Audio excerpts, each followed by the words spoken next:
ডোলা নামক গ্রামে টুম্পা ও রুম্পা নামের দুই মেয়ে তাদের মায়ের সাথে বসবাস করত। তারা যেই গ্রামে থাকতো সেই গ্রামে কেবল একটাই মুদি দোকান ছিল। বাজার গ্রাম থেকে অনেক বেশি দূরে থাকার কারণে বাঘ এটারই সুযোগ নিত। সে সব সময় জিনিসের দাম বাড়িয়ে নিত। বাঘ মামা, 1 প্যাকেট চানাচুর আর 1 কেজি চাল দাও তো। এই নাও বাপু, তোমার চাল আর চানাচুর। এবার 300 টাকা দাও তো।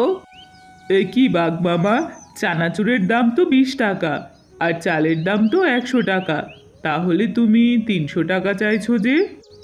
দেখ সিচকে, শহর থেকে এসব জিনিস আনতে আমার অনেক খরচ এবং কষ্ট হয়। আর তুই যদি এই দামে এখান থেকে নিতে চাস তাহলে নিয়ে যা, আর না নিলে রেখে এখান থেকে শহর থেকে নিয়ে যা। গ্রামে আর কোনো দোকান না থাকায় সেচকে বাধ্য হয়ে বাঘ মামার কাছ থেকে বেশি টাকা দিয়ে সেখান থেকে চলে যায়।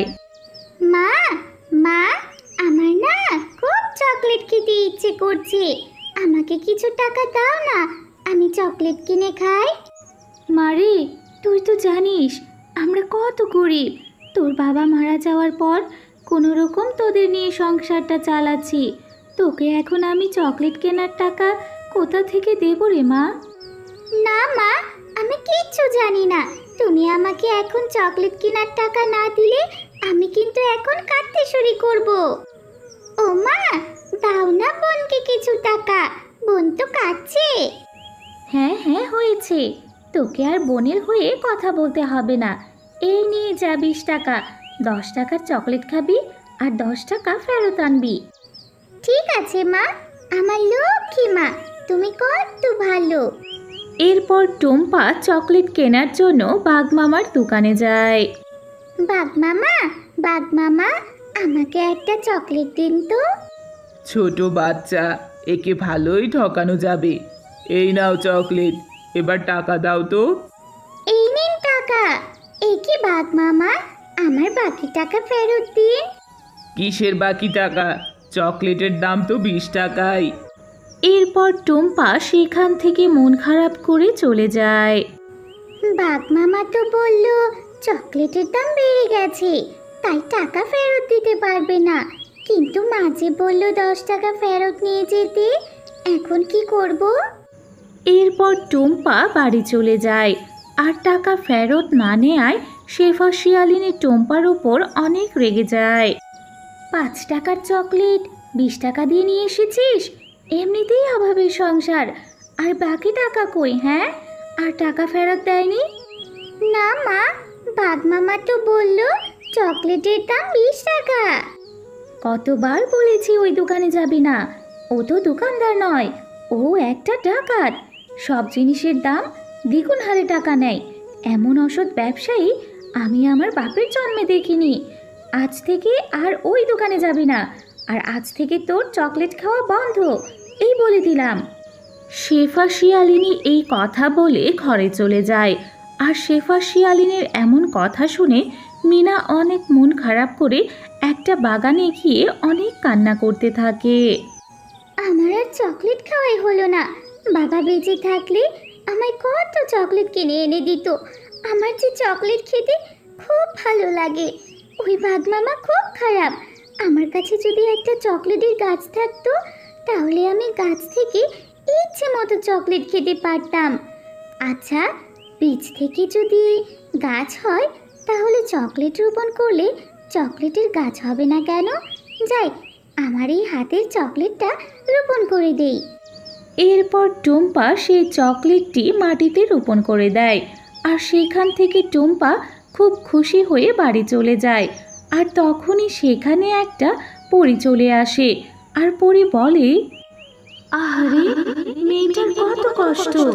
এই ছোট্ট মেয়েটা চকলেট খেতে কত ভালোবাসে, আর মেয়েটা কত আশা করে মাটিতে চকলেটটা রোপণ করে দিয়েছে।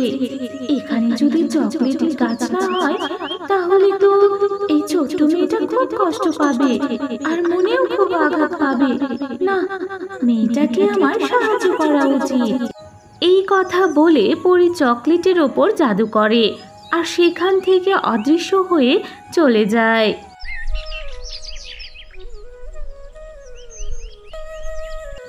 পরের দিন সকালবেলা টুম্পা বাগানে এসে তো চকলেটের গাছটা দেখে অবাক হয়ে যায়, কারণ সেই জায়গায় চকলেটটা রোপণ করেছিল সেই জায়গাতেই একটা বড় চকলেটের গাছ হয়ে আছে। মা, মা, বোন, কোথায় তোমরা?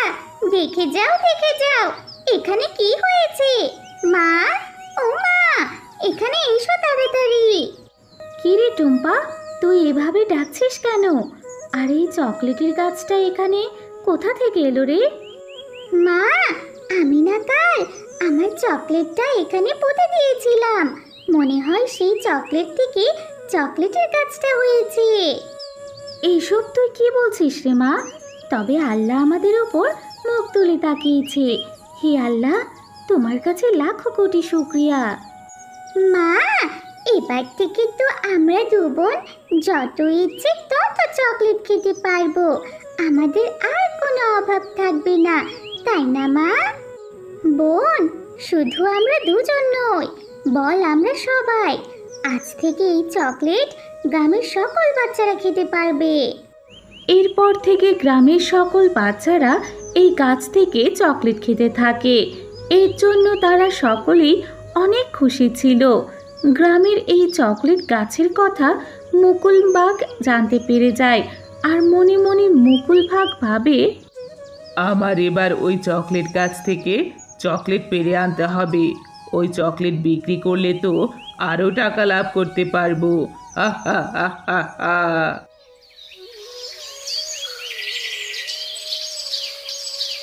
রাত হতে না হতেই মুকুল দোকানদার সেই চকলেট গাছের নিচে আসে আর চুরি করে সব চকলেট নিয়ে সেখান থেকে চলে যায়।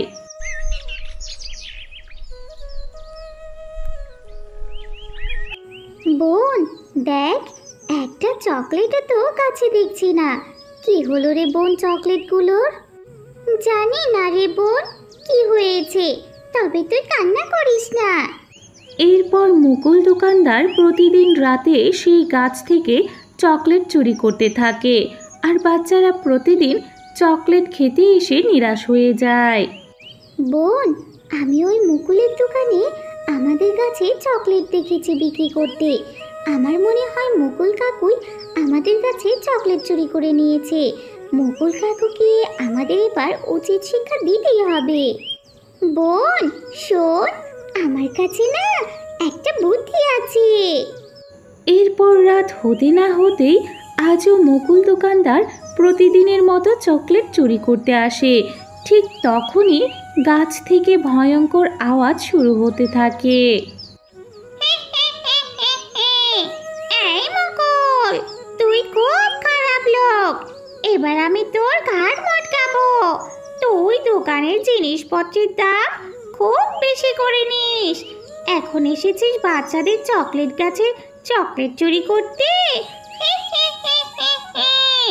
দাঁড়া, তোর ঘাড় এবার আমি মটকাবো, দাঁড়া। ওরে বাবারে, পেতনি, পালা এখান থেকে মুকুল দোকানদার, পালা। আমি আর চুরি করব না, দামও বেশি করে রাখবো না, পালা। আপনা বাঁচলে বাপের নাম। বোন, তোর ভূত সাজার বুদ্ধিটা কিন্তু অনেক ভালো ছিল রে। এরপর থেকে মুকুল দোকানদার আর চকলেট চুরি করতে আসতো না, আর সবার কাছ থেকে দামও বেশি রাখতো না। আর ওই গ্রামের বাচ্চারা চকলেট গাছ থেকে আবারও চকলেট খেতে পেরে অনেক খুশি হয়ে যায়।